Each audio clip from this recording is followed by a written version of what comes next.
Dan Dennett is a year younger than me, almost to the day. Can you hear me at the back?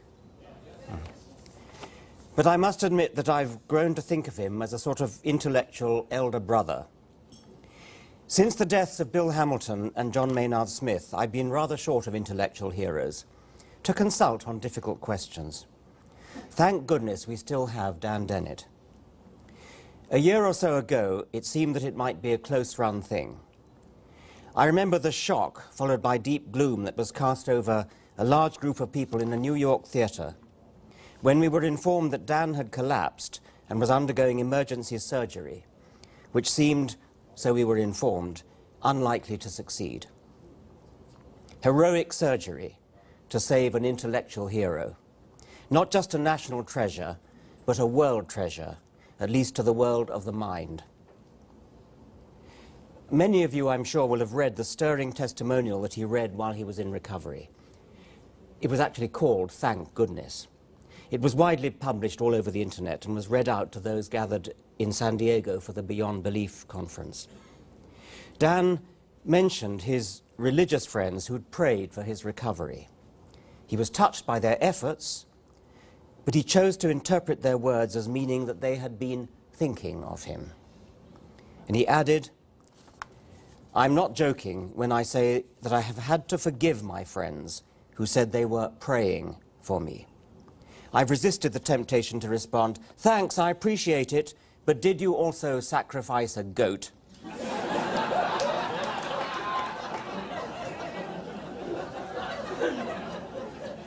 I feel about this the same way I would if one of them had said, 'I just paid a voodoo doctor to cast a spell for your health.' What a gullible waste of money that could have been spent on more important projects. Don't expect me to be grateful or even indifferent. I do appreciate the affection and generosity of spirit that motivated you, but wish you had found a more reasonable way of expressing it." Dan considered the impulse he might have felt to say, "Thank God," for his recovery. He asked himself whether his near-death experience had been some kind of epiphany. I find his response to this so stirring that I again want to read it out for you. "Yes, I did have an epiphany. I saw with greater clarity than ever before in my life that when I say thank goodness, this is not merely a euphemism for thank God. We atheists don't believe there's any God to thank. I really do mean thank goodness. There is a lot of goodness in this world, and more goodness every day, and this fantastic human-made fabric of excellence is genuinely responsible for the fact that I am alive today. It is a worthy recipient of the gratitude I feel today, and I want to celebrate that fact here and now." To whom, then, do I owe a debt of gratitude? To the cardiologist who's kept me alive and ticking for years and who swiftly and confidently rejected the original diagnosis of nothing worse than pneumonia. To the surgeons, neurologists, anesthesiologists and the perfusionist who kept my systems going for many hours under daunting circumstances. To the dozen or so physician assistants and to nurses and physical therapists and X-ray technicians and a small army of phlebotomists, so deaf that you hardly know they're drawing your blood. And the people who brought the meals, kept my room clean, did the mountains of laundry generated by such a messy case, wheelchaired me to X-ray and so forth. These people came from Uganda, Kenya, Liberia, Haiti, the Philippines, Croatia, Russia, China, Korea, India, and the United States, of course. And I have never seen more impressive mutual respect as they helped each other out and checked each other's work. But for all their teamwork, this local gang could not have done their jobs without the huge background of contributions from others. I remember with gratitude my late friend and Tufts colleague, the physicist Alan Cormack, who shared the Nobel Prize for his invention of the CT scanner. Alan, you have posthumously saved yet another life, but who's counting? The world is better for the work you did, thank goodness. Then there's the whole system of medicine, both science and the technology, without which the best intentions efforts of individuals would be roughly useless. So I am grateful to the editorial boards and referees, past and present, of Science, Nature, Journal of the American Medical Association, Lancet, and all the other institutions of science and medicine, that keep churning out improvements, detecting and correcting them. I think you can see why Dan Dennett is my intellectual hero. He is one of today's most distinguished philosophers, but among philosophers, I would describe him as a scientist philosopher. Many philosophers call themselves philosophers of science, but rather few of them take the trouble to learn much science, to immerse themselves in the scientific literature, to talk to working scientists and understand what makes them tick. One of the things that strikes me about reading Dan's books is how much science I learn from them. New science, new experimental results, fascinating scientific research, often still unpublished, but which Dan knows about because he keeps his ear to the scientific ground and travels to visit laboratories where he's always an honored guest. He is indeed a scientist as much as he is a philosopher, and he's also a superb explainer. Where other philosophers are mainly interested in showing off how clever they are to their colleagues, Dan really wants to be understood. He seems to make no distinction between a book written for lay people and a book written for professional philosophers. And this is something I also aspire to when writing for professional scientists. Clarity is clarity, and it doesn't matter who you're writing for. There should be no need to write separate, popular books which dumb down the books that are written for professionals. Dan thinks long and hard, not only about the philosophy itself, but about the best way to explain it. He's a great coiner of phrases, an inventive deviser of metaphors, a vivid painter of mental images. Intuition pump is one of his phrases, and it well describes exactly what he does when he's explaining something difficult to his readers. His celebrated lecture, Where Am I?, is a tour de force of the explainer's art, combining comedy and high drama with the usual weapons of the lecturer. Notions like skyhook and crane, the Cartesian theatre, the library of Mendel, universal acid, all these are superb intuition pumps, crafted to assist the reader to accompany him on an exciting mental adventure. He's a leading thinker in a wide range of important philosophical topics: philosophy of mind, the problem of free will, consciousness, evolution, and of course religion. Breaking the Spell is a pivotal contribution to the rather exhilarating revival which secularism is enjoying at the moment. In all these fields, as I said, I look up to him as an intellectual hero. Elder brother he may be, but also dynamic enfant terrible of the mind. And there's no paradox in the contrast. It's a huge pleasure and honor to me to present this award to Dan.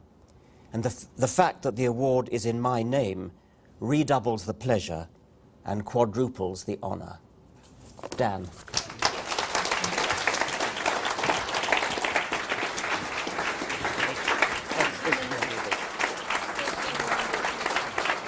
Can I just put this on you?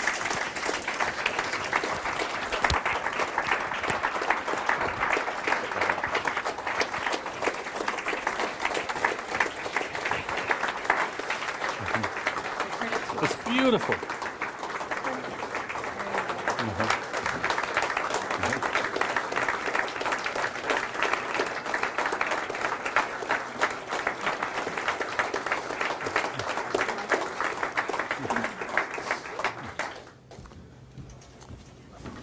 Before you leave the stage, Richard, I would like to present you with the Dan Dennett Award. It is not quite as glorious as that. What this is a Jesus action figure that I found in a gift shop in Vermont. It has been autographed by Julia Sweeney, by you and by me and by Sam Harris, and we're going to get a few more signatures, I hope, from Ayan Hirsi Ali and from Hitch. And I think that probably, although I'm going to give this to you, the suitable place for this award is in next year's auction. Don't you think that would be an appropriate place? But for now, you are the keeper of the Jesus action figure.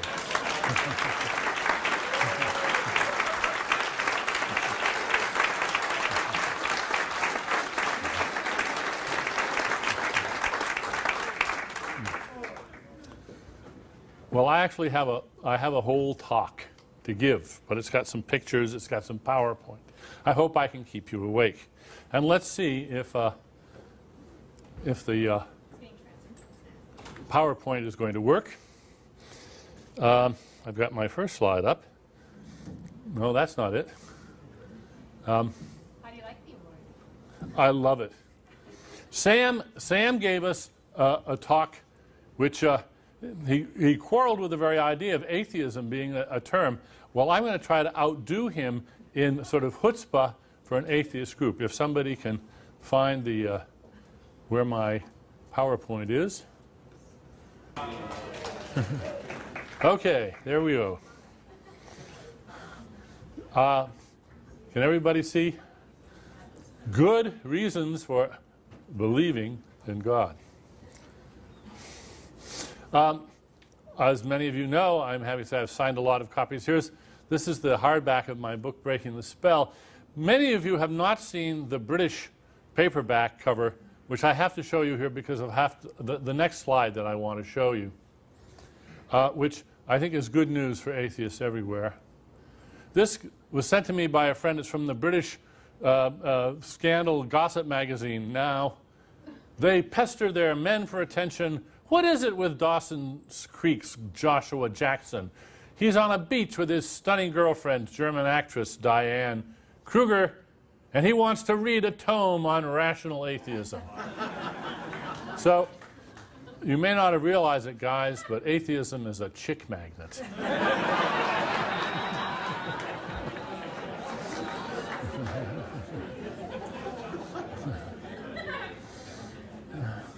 Now, long ago, most people really did believe in God.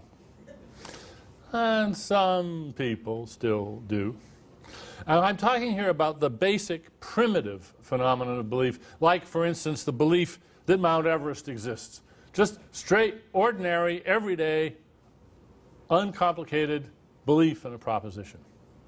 Now, you can believe that Mount Everest exists and not know a whole lot about Mount Everest. For us, Mount Everest exists.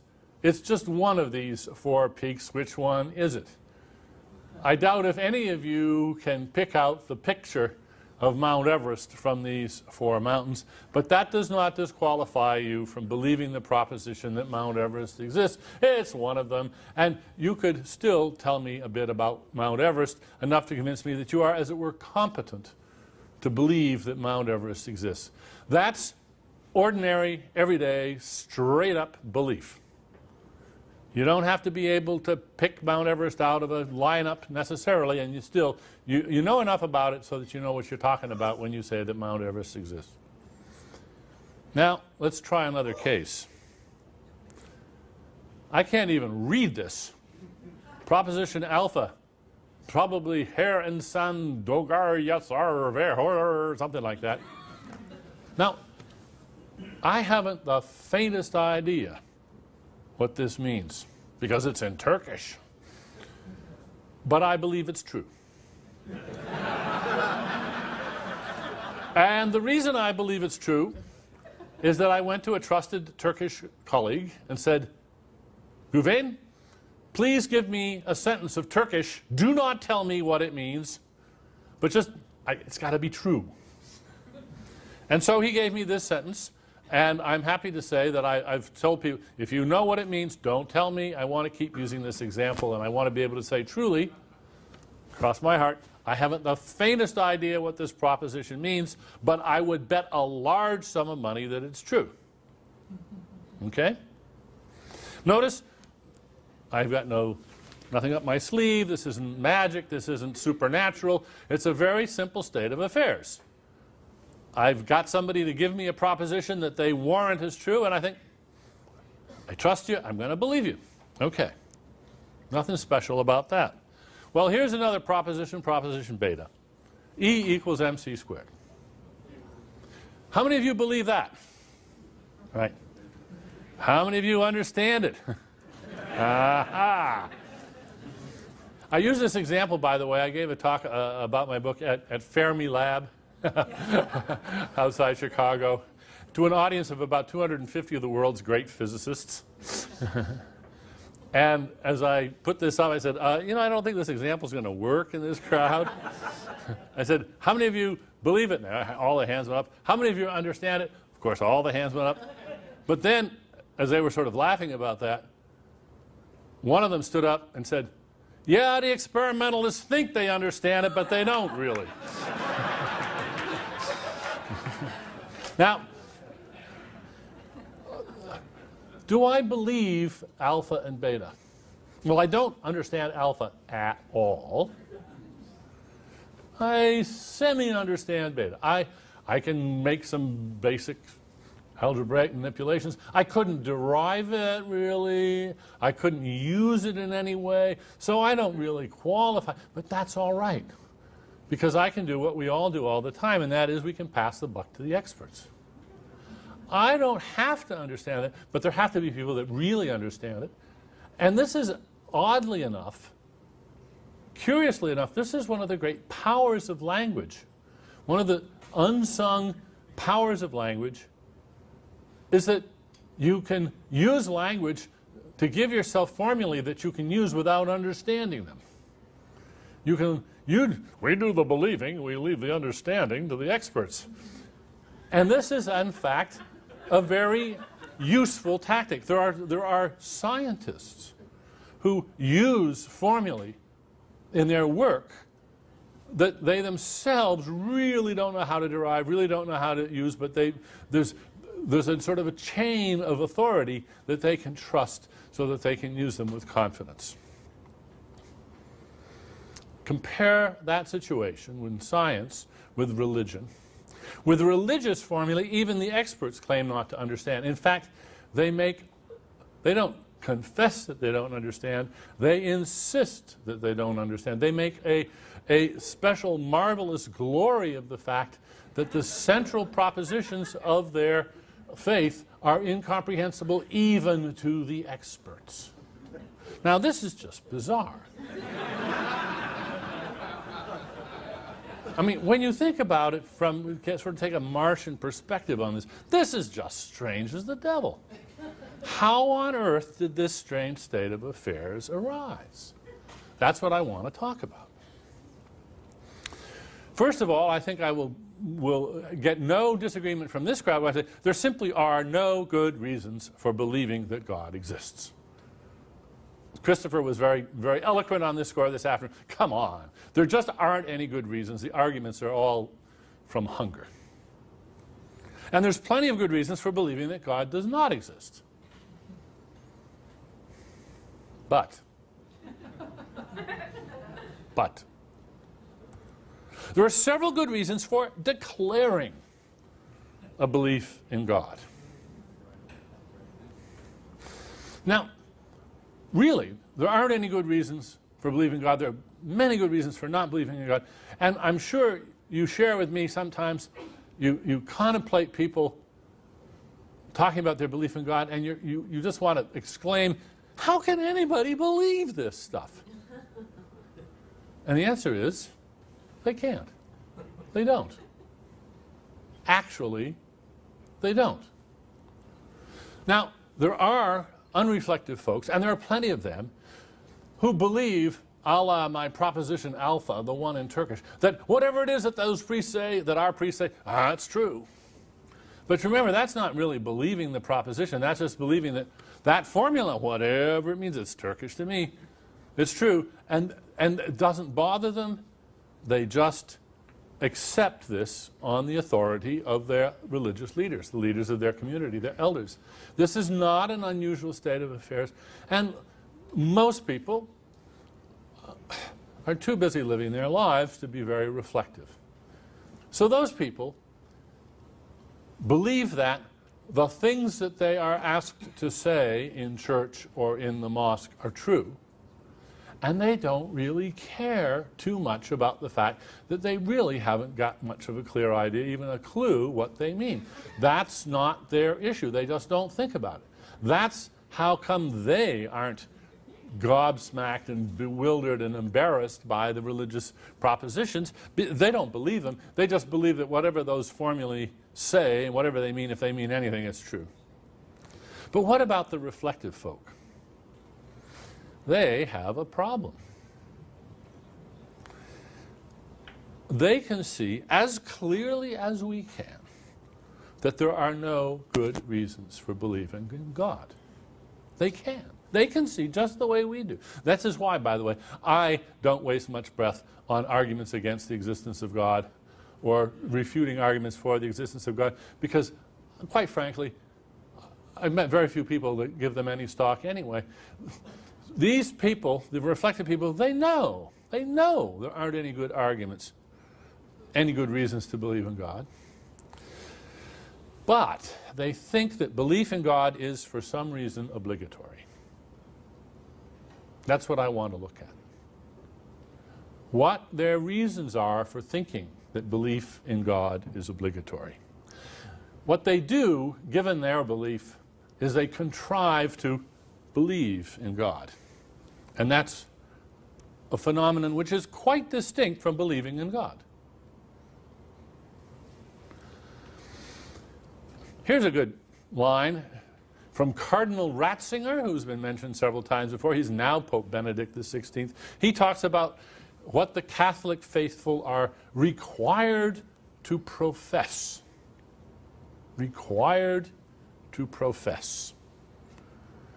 So the Catholics then have this category in which all good Catholics fall of being professors. Well, needless to say, I don't want to use that word. I want to reserve professors for an altogether a more reasonable occupation, the one that I myself hold. So I'm going to call them declarers. So what are religious folk required to declare? Well, they profess belief in God. Why on earth do they do it?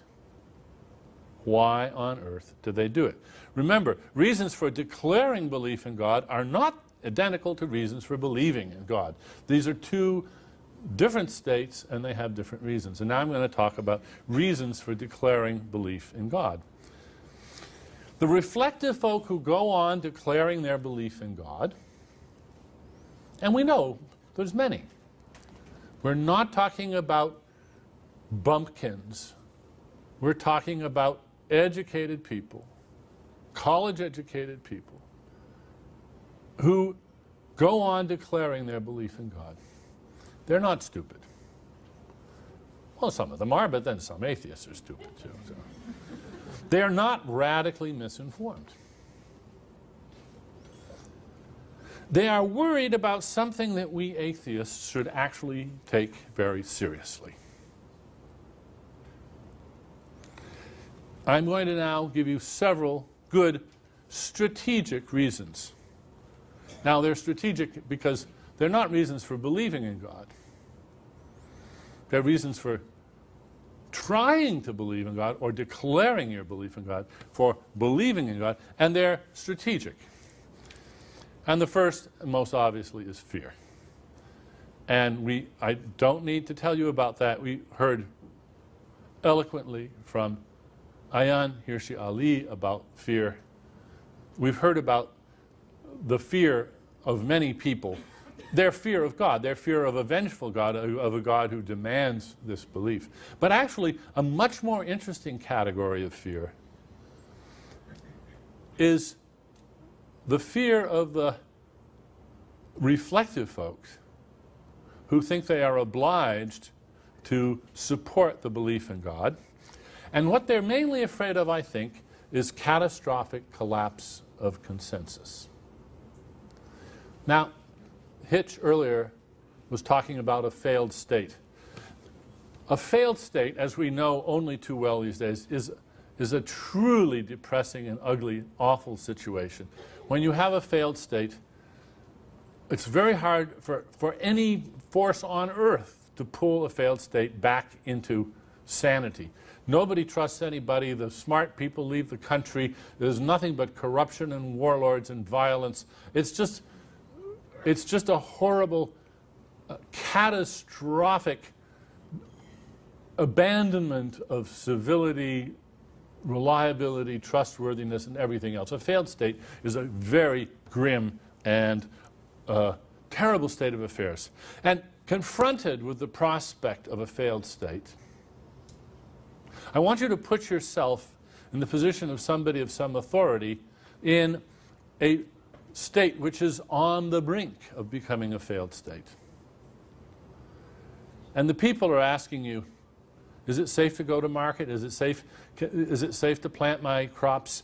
Is it okay? Can I go shopping? And you don't know that it is. You rather doubt that it is. There are very good reasons under these circumstances to lie. Very good reasons. I think each one of us here would be strongly tempted to lie under these situations, and for a very good reason.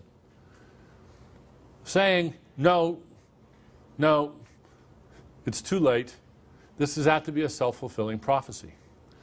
If there is a small chance that you can salvage things, just goose the society a little bit into a sense of confidence, you may be able to save it. So what you say may have a huge ripple-on effect, and so there's a tremendous reason, a very good reason to lie. And this is, I think, the state of a great many people who are reflective people who go on declaring their belief in the existence of God. They're terribly afraid that if that belief somehow falters, we will have a societal collapse. Now, this sort of issue is not just about religion. Think about hyperinflation. We have a number of phenomena in the world in which social consensus is a sort of treading water that holds everything up. As soon as people start losing confidence in a currency, and the currency starts to hyperinflate, and then we get hyperinflation, and it all goes to hell. And if you can forestall that and calm people down and reestablish their confidence in things, you can do some real good in the world, but of course it may require telling some white lies. The gold standard, I was thinking about this the other day, there's a really nice case where people were terribly afraid that if we abandoned the gold standard, confidence in currency would just be so volatile that this was really dangerous. That's one of the best reasons, not a good one, but not a bad one either, for maintaining the gold standard. As a sort of fetish, really, to protect the confidence of the community in a currency. And I think something like this is going on in the belief by so many religious people that they have to cling tenaciously with white knuckles to their religious declarations. Runaway cynicism can even lead to the death of communication. We have Aesop's fable about the boy who cried wolf, and similar phenomena have been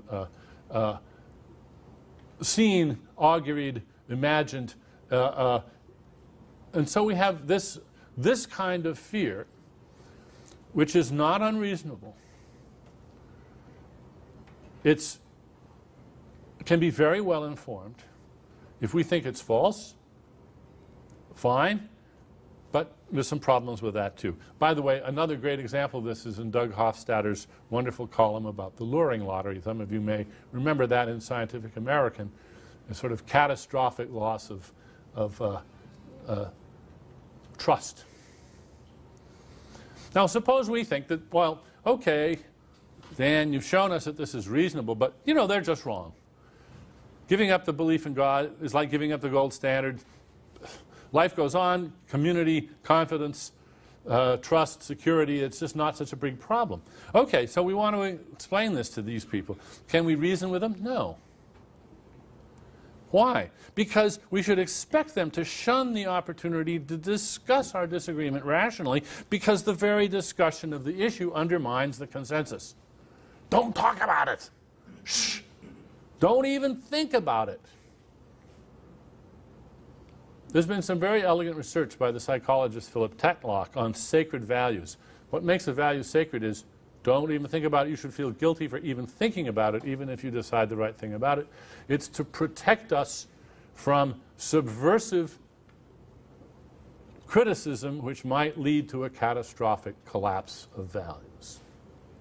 So there's fear in several different varieties, and what I've tried to do is to show you that in your own lives, in your own circumstances, you can imagine a case where you would be gripped by that fear and you would think the right thing to do here is to grit my teeth and lie.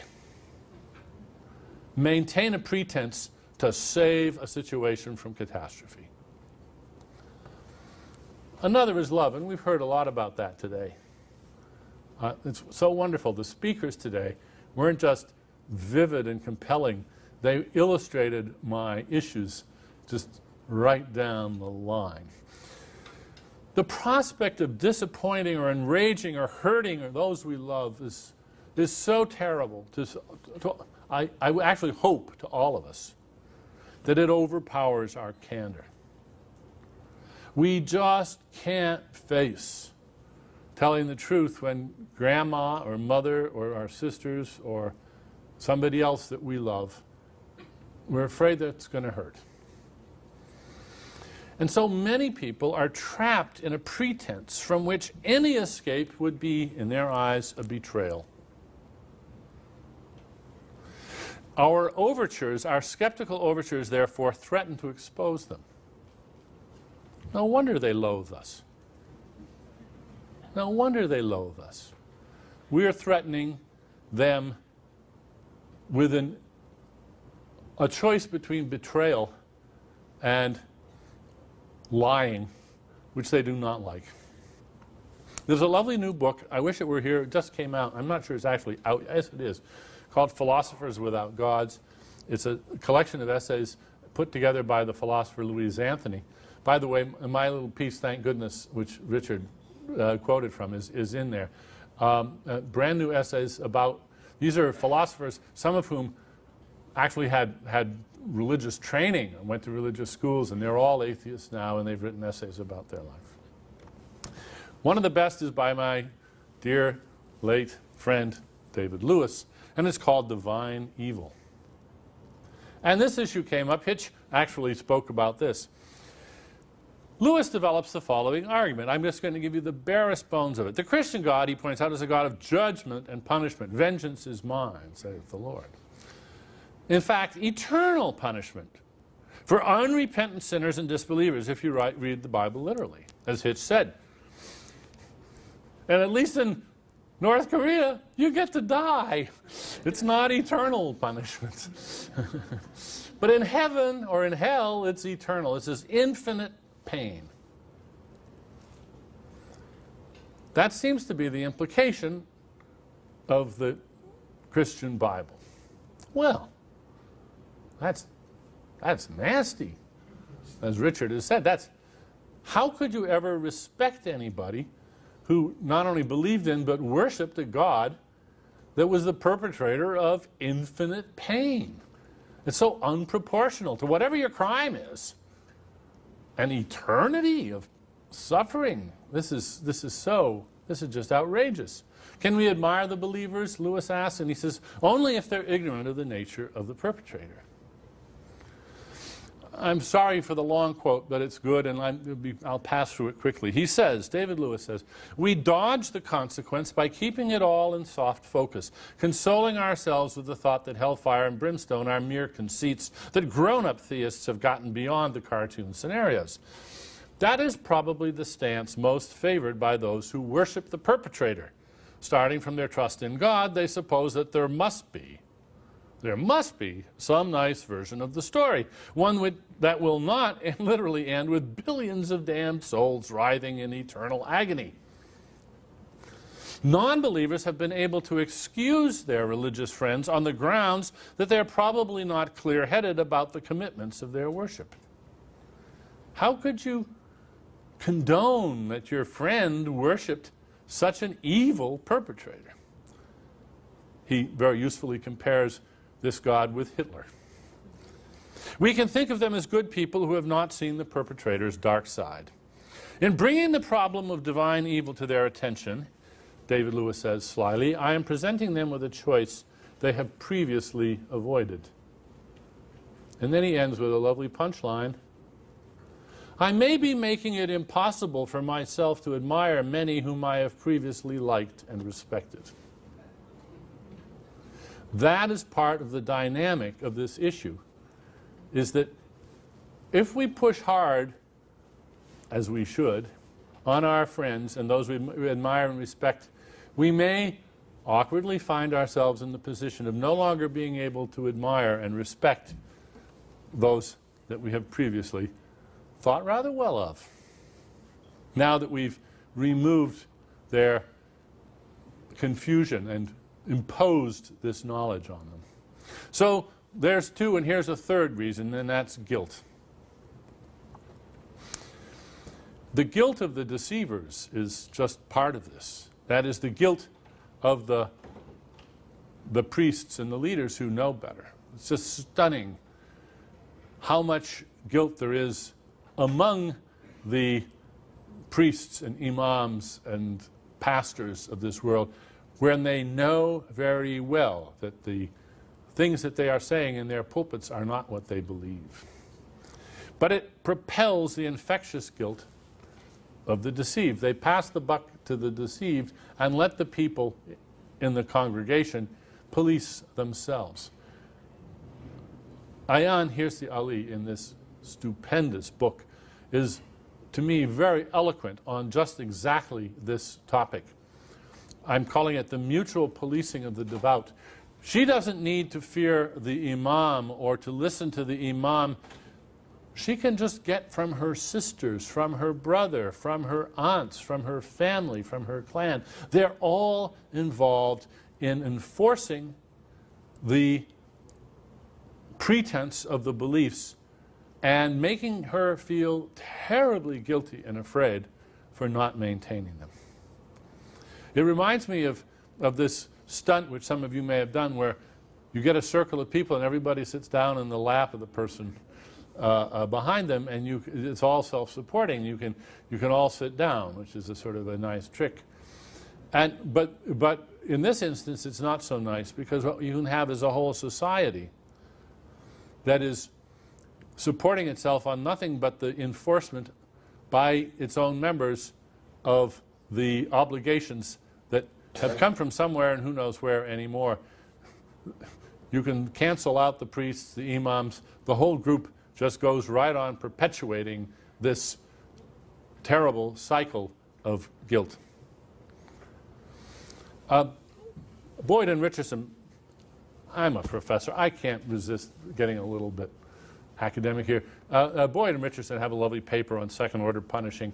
It's an evolutionary model which shows that when you have second-order punishing, that is, when you not only punish your people in your group for transgressions, but you punish those who refuse to punish, that this creates a potent situation where just about any taboo at all can be maintained simply by the cycle of punishment that's created. And of course, punishment doesn't have to be corporal punishment. It can be just disapproval. It can be just banishment. It can be just shame and so forth. And we got to break this cycle. How do we do it? Well, Ayaan Hirsi Ali, in her book, gives a wonderful example of what broke it for her. And I was so glad that she mentioned it today. I already had this slide in here, because I was going to mention it. It was a detail that just knocked me out when I read it in the book. Nancy Drew. Who would have thought that the Nancy Drew books would have been just dynamite to her? They gave her, as she said, tales of freedom, adventure, of equality between girls and boys, trust and friendship. I want you to remember that and think about all the different sorts of Nancy Drew germs that you can spread around in different places. And it won't work for everybody. We want to spread thousands of different ideas of this sort, recognizing that all it takes is one of these to get into the right mind, and we've broken the cycle for one person. Who would have guessed that Nancy Drew would break the cycle for this amazing woman? But by her own testimony, it did. Well, there's another way of doing it. Consider the successful campaign of the gays. And you were just speaking about this just a minute ago. Here's Queer Eye for the Straight Guy. What a brilliant advance that program has made. Not everybody likes it. Some people hate it. But it has simply shifted the balance of what's considered normal, what's considered acceptable. It has simply changed the playing field, I think, inalterably, in a very good direction. We have gay roles in sitcoms. We have the gay Congressman Barney Frank. This is a wonderful progress in this attention, this consciousness raising that Richard talks about, and we want to have more of it. And I think that inspired by the successful hijacking of the word gay, the word brights, as coined by Paul Geisert and Minga Futrell, is a worthy shot, and I know a lot of you hate the term, but a lot of homosexuals hated the term gay when it came out too. It may take a few years for this to catch on, and some of you may never want to use it, and that's true. Some gays never want to call themselves gay either. But they all are grateful to the change in consciousness that the word gay has provided, and maybe the word brights can do the same thing. I don't, in this audience, don't have to give the website you know about the Brights Network. And some, as I say, a lot of you don't like the word. Oh, it's so arrogant, it suggests that if you're not bright, you're dim. Well, actually, of course, it does. But we don't say that any more than the gays say that the heterosexuals are glum. There happens to be a nice, positive, upstanding word for the opposite of gay, and that's straight. Oh, gay, straight, two nice, positive words. So I've suggested that if the non-brights want to have a name for themselves, they should call themselves the supers. That's a nice word. Super, because they believe in the supernatural and we don't. So they can be the supers and we can be the brights. And they're both nice words. But I haven't seen many of them taking me up on this, but I think it's a good suggestion. More recently, just before coming here, I thought about this a bit and I decided, you know, actually, I think there may be another species of non-bright, not just supers. There may be murkies. Now, supers and murkies are two distinct species of non-brights. And they really are, now that I've been thinking about it, quite different. This is maybe just an aesthetic matter, a difference in taste. Murkies, they shun clarity, they like mystery. Philosophers call them Mysterians. They want things to be kept soft focus. They want to turn down the lights. Shh, don't break the spell. They are, in general, in favor of a sort of a gauze filter over everything so that nothing's very clear. They like things to be murky. Supers want there to be supernatural things. They want real magic. They want miracles. And these are really distinct ways of not being bright. For instance, Tom Nagel is a murky, but not a super. Tom Nagel, the philosopher, one of my favorite philosophers, also one of my favorite opponents. Here's Tom. I quote him. This is the passage that the odious Leon Wieseltier claims I pulled out of context and misrepresented Tom Nagel's views. Here's what Tom says. It isn't just that I don't believe in God and naturally hope there is no God. I don't want there to be a God. I don't want the universe to be like that. He's an anti-theist. So he certainly is no super. That's in his book, The Last Word. But he is a murky. He's a very urbane, humane Mysterian, and it's immensely appealing to many people. So we don't have just the enemy of the supers to fight. That's not our only opponent. We also have to have, as a targeted opponent, the murkies of this world. And they will take offense if we call them supers. They're not supers. They have no truck with miracles or supernatural beings. They're just murkies. And they think that by being murky, by having everything murky, they're protecting something important. It's never quite clear what. If they could get clear about it, they wouldn't have to be murky. So we need lots of equally engaging examples of brights leading fulfilling moral lives. I mean, Tom Nagel's a wonderful guy. He's done brilliant work. He's done lovely work in political and judicial philosophy. He's a really fine example of what a philosopher can be. I admire him tremendously. And so, for me, it's a problem that he is such an honorable and exemplary fellow, and yet he's a murky. So we have to confront the murkiness, and we have to provide examples of equally marvelous brights to give people just role models for what a bright can be. Now we have Pete Stark. And I do hope that he's the first of many who will come out of the closet and admit that they're atheists. I'm often asked, when do you think there will be an atheist president? Ever? I said, oh, we've had lots of atheist presidents. They just wouldn't admit it. And certainly, as Richard was saying, we know there've got to be atheist congressmen, atheist senators, and maybe we can make the situation change enough so that they will come out, and they will come out. That's the point of Richard's proposal. So there we have three good strategic reasons for declaring belief in God. And here's another one, the Concord fallacy. This was mentioned. My whole talk here was beautifully presaged, so I can sort of speed over this. The Concord fallacy is when one makes a hopeless investment, one sometimes reasons, I can't stop now, otherwise what I've invested so far will be lost. Iraq. Well, Christopher Hitchens gave us two examples. He also gave us the example of Billy Graham. You know, hey, at this point in my life, what am I going to do? I've devoted my whole life. There's so many religious leaders out there who late in their life are trapped by the Concord fallacy. I think we should feel actually a fair amount of sympathy for them, even if we heartily disapprove of their inability to have the courage to come forward. But we should recognize that it takes tremendous courage for them to do this.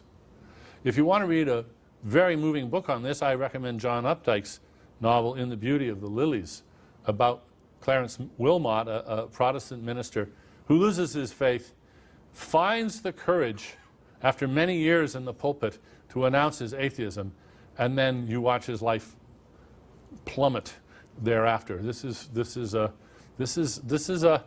Concord fallacy is a very compelling, if ignoble, reason. And then finally, just plain embarrassment.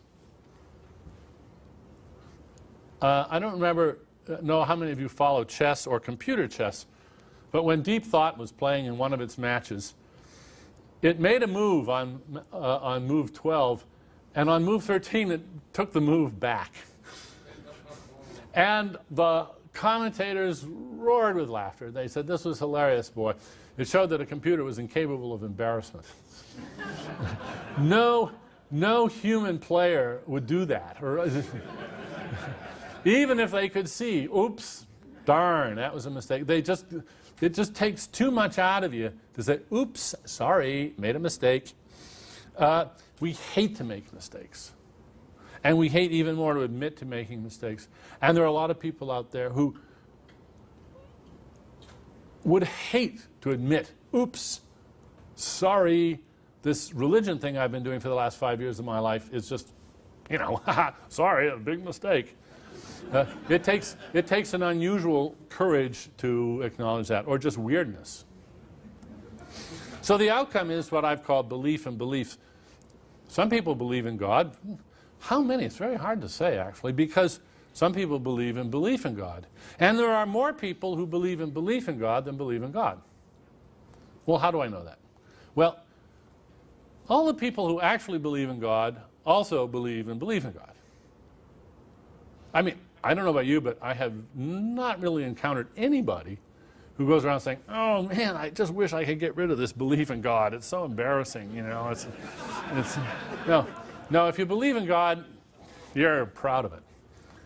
But then there's all the other people. So they all believe in belief in God. And then there's all the people who believe in belief in God but don't believe in God. Well, what's the proportion? What's the ratio? We'll never know.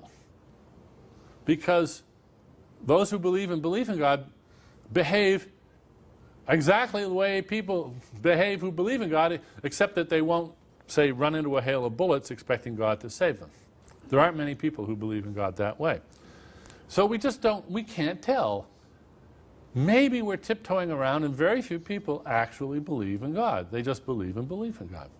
So what we've seen is the evolution of the God concept in the last few thousand years from Yahweh, a really sharp, craggy, real Mount Everest type God, to the ground of all being, a low, you can barely tell it's a mountain, you know? Now, is this evolution homing in on the best concept? That's what the religious theologians like to say. You know, this is a theory, and we are getting closer and closer. We're getting a better concept of God all the time. Is that what it is, or is it the erosion in the face of skepticism? And I think it's pretty clear that it's erosion in the face of unrelenting skepticism over actually several thousand years. The weathering of the God concept at an almost imperceptible rate. It's very important that the weathering go on without our sort of noticing it. It happens every time a preacher tweaks a phrase in his sermon to avoid irritating or arousing any skepticism in somebody out in the congregation. If the congregation has been frowning a little bit, he's going to start watering down the doctrine just a little bit. Won't even realize he's doing it. Gradually, over the years, the concept of God gets watered down, watered down, watered down, watered down. These personal revisions are passed on without notice, not just from preachers, but from individuals, parents talking to their children, till gradually what started out as really a Mount Everest type concept of God becomes a sort of amorphous, cloudy, mysterious concept that nobody really knows what it is even. Mystery is elevated and considered itself to be wonderful. And we get the privatization of the concepts. This is particularly true in the say, the mega churches in this country, where we don't care what your concept of God is, just so long as you're one with Jesus and you come to the church. And so they're actually allowing you to freelance it and come up with your own concept of God, whatever you like. It doesn't matter. They've begun to realize that it doesn't matter what concept of God you have, because nobody believes it anyway. So we get the almost comical confusion of today. If it were sped up, it's very important this happened very imperceptibly. This is like the heating up the pail of water with a frog in it. If it were sped up, it would just be hilarious. The revision piled on revision piled on revision, and all in one direction. Here's a quote. "It is the final proof of God's omnipotence that he need not exist in order to save us." Now, that's a joke. That's a wonderful joke by Peter de Vries in his hilarious novel, The Mackerel Plaza, back in 1958. God is so great that the greatness precludes existence. That is not a joke. That is said in all po-faced seriousness by a Buddhist scholar in a book published in 1989. As I say, you speed it up and it would just be hilarious. So the picture of God, which started out just as a sort of eroded mountain, now the fog has rolled in. And it's really just about impossible to tell to get your bearings or figure out what you're attacking or what you're criticizing. And so we have this Alice in Wonderland world of theism today. And my suggestion to you is, don't be angry, be amused. Be proud. We've got them on the run. They've been on the run, actually. They've been on the run for 1,000 years. That's the erosion that we see in this God concept. We got rid of the Yahweh, Mount Everest, long ago, and now we're into the fog. We're almost there. We're almost there. And so what's left of them? Not very much. We get a lot of name calling. Richard was talking about this the other day. Here's this lovely quote. I love this. Can an atheist or agnostic commentator discuss any aspect of religion for more than 30 seconds without referring to religious people as imbeciles, extremists, mental deficients, fascists, enemies of the public good, crypto-Nazis, conjure men, irrationalists, authoritarian despots, and so forth? Well, I think I've actually gone out of my way to say, these people are intelligent. They're well informed. They're just trapped. That's from Jack Berlinerbaugh. Having said this, he goes on to call us the soccer hooligans of reasoned discourse. This is Sam and Hitch and Richard and me. Stanley Fish, don't need to say much about him. He quoted this with approval. Now, these tactics I think of as a testimonial to the power of rational skepticism, and we should respond to them firmly but gently. A little good-natured chiding or teasing can work wonders. I was asked by ABC News earlier today about the new apologetics, this new movement that's arising mainly within the Catholic Church, but not just, the new apologetics.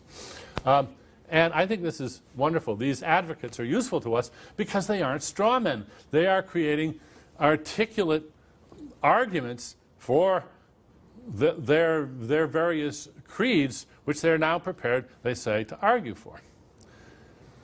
Wonderfully, they embarrass many of the faithful. What? We're supposed to believe. What? Because you can't articulate these views without articulating some fairly drastic claims, which a lot of the faithful just, they never imagined they were signing up for that. So I think that I do not regret the occurrence of this new wave of apologetics spokespeople. They're fish in a barrel. We get to expose their tricks. One of my favorite is witnessing. I'm going to pass this on to you because I think this is a little social bit you really should have in your kit. And I go to an authority, Cardinal Dulles, in an article of his called The Rebirth of Apologetics. He's very candid. I don't think he realizes how candid he's being. He says, personal testimony calls for an epistemology quite distinct from the scientific, in which interpretations proffered by others are not accepted on authority, but tested by critical probing. But when we proceed by testimony, he's talking about religious testimony, the situation is very different. Without in any way compelling us to believe, the witness calls for a free assent that involves personal respect and trust. To reject the message is to withhold confidence in the witness. In other words, witnessing is the ploy of personalizing in such a way that you have no choice either but to mumble and bite your lips and say, well, okay, or you're going to have to be rude and say, well, you're just deluded. And most of us don't want to do that. Here's how you should respond politely to somebody who does the personal witnessing thing. You say, look, you're playing the witnessing card. You leave me no choice but to be rude. I can't accept what you say, so I have to tell you that I don't accept it. And that does impugn your honesty. And it makes you, I simply say you're incredible. Not in the good sense. If that's rude, you leave me no choice. Do you realize, you might say, that you're using that old con artist trick? You know, con artists have known for many years that if the mark starts getting skeptical and critical, they play the hurt feelings card. What? You don't trust me? It's a con. Now, a lot of people use a con without knowing that they're using a con. You can gently point out to them, What you just did is a variation on an old con artist trick. Do you really want to do that? Then there's the business about metaphor. This is such a shell game. Does God judge or does he judge? Does he listen or does he listen? Is God merciful or merciful? Are we to take these terms literally or metaphorically? Does God punish or does he punish? Now, what I think we need to do is to point out to people who rely on this that their unembarrassed exploitation of this convenient dodge, as if they'd never noticed that they're availing themselves of a parlor trick. We should make them embarrassed when they do this. We should show them that this is just a cheap trick. I have a bad joke. Lucy thinks rock is to die for. Desi thinks rock is to die for. Lucy's thinking of Rock Hudson. Desi's thinking of rock music. They don't really agree on anything. Now, I submit that many people, the different concepts of God are more different than Rock Hudson and rock music. But people say, hey, we're not atheists. We all believe in God in our own ways. Yes, and Lucy and Desi both believe in rock. It's just a bad pun. Now, why do people do this? They do it because of belief in God. And belief in God has eclipsed belief in God as a reason. And we should recognize that and start adjusting our strategies to meet that. So I've given you 5 actually good strategic reasons for declaring your belief in God even though you don't believe in God, for believing in God. I don't have to tell you there are better reasons for not believing in God, and we know them, and they've been rehearsed for us here. Or are we perhaps wrong? Let's be open-minded and think. This fear that the opposition has of catastrophic collapse of society, for instance, what if they're right about that? Then we're being vandals. This is what's behind the I'm an atheist but line that Richard and others have written about. These are the people who share our atheism but are really afraid that we're doing a lot of harm when we press the case. Well, I'm going to concentrate on one example who has not, I think, been used in this regard, and that's David Sloan Wilson in his book Darwin's Cathedral, which is a very interesting book in many ways, but it has a bombshell at the end that I think nobody's really commented on. In this book, David Sloan Wilson is an evolutionary biologist. He's battled with Richard for years over the issue of group selection, and that's a long story for another day and another group of people. But I want to concentrate on just one aspect of David Sloan Wilson's work in this book, Darwin's Cathedral. David introduces a distinction between what he calls factual realism and practical realism. And this is what he says. It is true that many religious beliefs are false as literal descriptions of the world, but this merely forces us to recognize 2 forms of realism: a factual realism based on literal correspondence, and a practical realism based on behavioral adaptedness. He illustrates it. An atheist historian who understood the real life of Jesus but whose own life was a mess as a result of his beliefs would be factually attached to and practically detached from reality. So he ought to believe a myth, even at the expense of his factual knowledge, in order to keep his life not a mess. That seems to be the implication. Rationality, says Wilson, is not the gold standard against which all other forms of thought are to be judged. Adaptation is the gold standard against which rationality must be judged, along with all other forms of thought. If this were a philosophical audience and it weren't though late at night, I would take issue with that, but I just draw your attention to these passages. It is the person who elevates factual truth above practical truth who must be accused of mental weakness from an evolutionary perspective.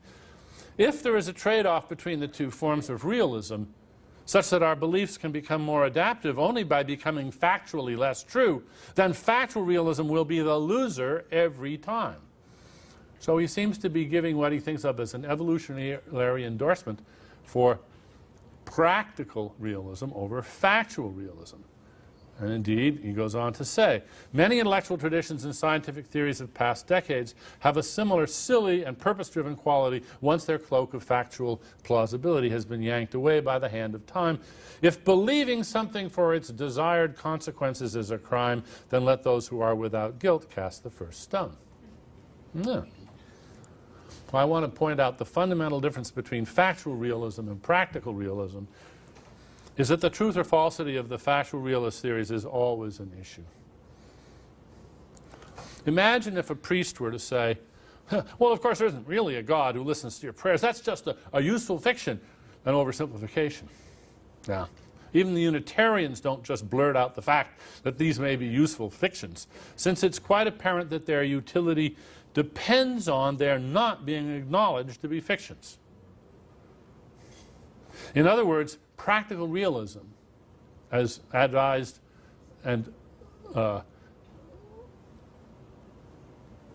recommended by David Sloan Wilson, is paternalistic and disingenuous. It appears, he says, that factual knowledge is not always sufficient by itself to motivate adaptive behavior. At times, a symbolic belief system that departs from factual reality fares better. At what? At motivating behavior. Well, you know, I think he's right about that. Is this a recommendation that one should lie when it will lead to adaptive behavior? Does Wilson recognize the implications of his position? Let us consider practical realism of Cheney, Bush, and Rumsfeld. In a chilling article several years ago by Ron Suskind, White House correspondent, we get the following quote. The aide to President Bush said that guys like me were in what we call the reality-based community, which he defined as people who believe that solutions emerge from your judicious study of discernible reality. He goes on, I nodded and murmured something about Enlightenment principles and empiricism. He cut me off. That's not the way the world really works anymore, he continued. We're an empire now, and when we act, we create our own reality. And while you're studying that reality, judiciously, as you will, we'll act again, creating other new realities which you can study too, and that's how things will sort out. We're history's actors, and you, all of you, will be left to just study what we do. There's practical realism for you. Now, it seems to me that David Sloan Wilson hasn't thought this through. He maybe, though, is saying that we're actually confronting with a sort of tragedy. It may be that our quest for scientific truth has somehow trapped us. It's too late for practical reality. That was for bygone days. We're stuck now with factual reality, which sometimes won't motivate us. We just know too much. We can never again act honestly follow the path of practical realism. I don't believe it, but that might be the position that he holds. Well, if so, we will just have to learn to do the best we can, guided by our knowledge. And we will have to set practical realism aside. It's too late for that. There's no going back. But I'm actually optimistic. Here we see the Vatican. 20 years ago, if I had stood up and said, in a few years the Soviet Union will evaporate, will not exist anymore, people would have laughed. If I said, apartheid will be gone in just a few years, people would have laughed. Sometimes institutions, phenomena that seem to be massive and have tremendous inertia, can just pop like a bubble. So how do we know until we try? Maybe within our children's lifetime, the Vatican will become the European Museum of Roman Catholicism.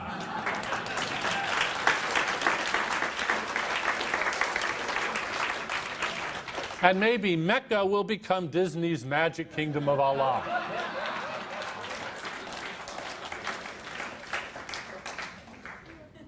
If you think that's funny, just bear in mind that the Hagia Sophia in Istanbul Started off as a church, then it was a mosque, and today it's a museum. Thank you from the bottom of my heart.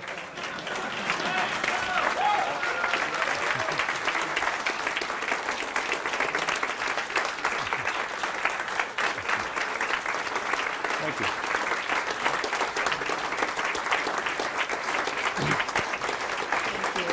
That was a great speech. That was a great